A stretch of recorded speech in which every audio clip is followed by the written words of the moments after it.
स्वादिष्ट मेनू मध्ये तुमचं स्वागत आहे। आज आपण चटपटीत आंबट गोड कैरीची भाजी बनवतोय। बघा, त्यासाठी लागणारं साहित्य आहे।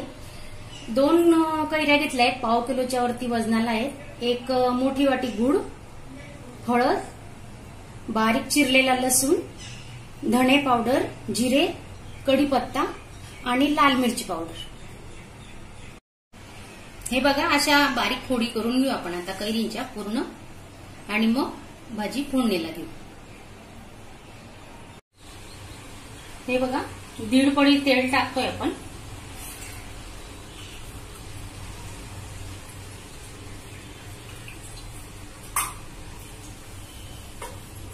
तेल चांगलं गरम झालं की आपण मोहरी टाकू। 1 चमचा मोहरी घेतली,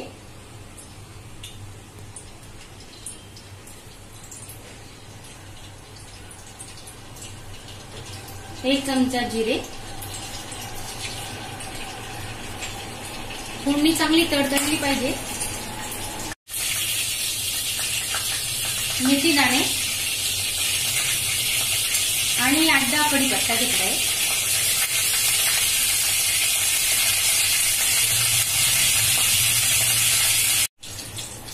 हे बघा, आपली फोडणी आता चांगली झालेली आहे। त्याच्यात थोडे आपण लसूण टाकतोय, बारीक केलेला लसूण आहे, बारीक चिरून घेतलाय।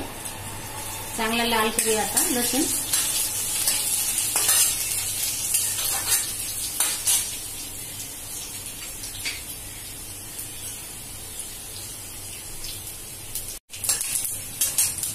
लसूण चांगला लाल झालाय, फोडणी तडतडली। आता आपण कैरी टाकतोय।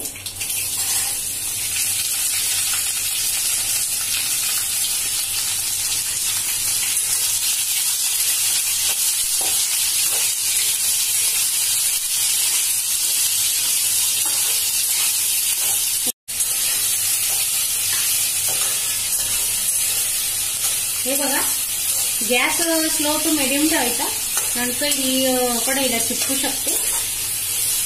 आता फोडणी झाल्यानंतर आपण 5 मिनिटं झाकून ठेवणार आहोत। लसलशीत आणि मऊ चांगली शिजेपर्यंत 5 मिनिटं आपण आता झाकून ठेवू।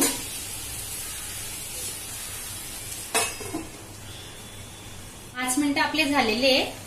कैरी छानपैकी शिजली आहे। आता आपण त्याच्यात मसाले टाकून घेऊ। हळद, 1 छोटा चमचा हळद, धणे पावडर छोटा चमचा, चवीनुसार मीठ,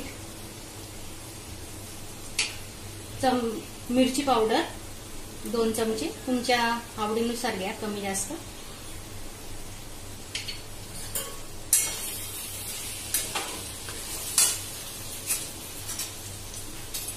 ही चटणी 5 मिनिटात तयार होते। हे बघा, आपण आता गूळ टाकतोय।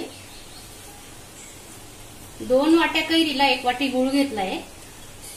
ही आपण हापूस कैरी घेतली, ही थोडी आंबट असते म्हणून गूळ थोडा 1 वाटी भरून घेतलाय।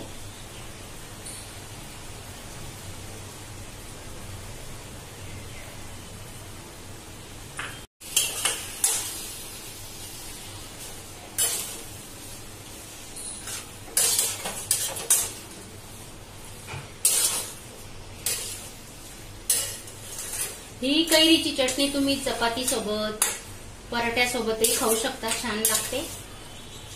तुम्ही नक्की करून बघा। आणि ही कैरीची भाजी आवडली असेल तर कमेंट, लाईक करा, शेअर करा। आणि माझ्या चॅनलला सबस्क्राईब केले नसेल तर सबस्क्राईब जरूर करा।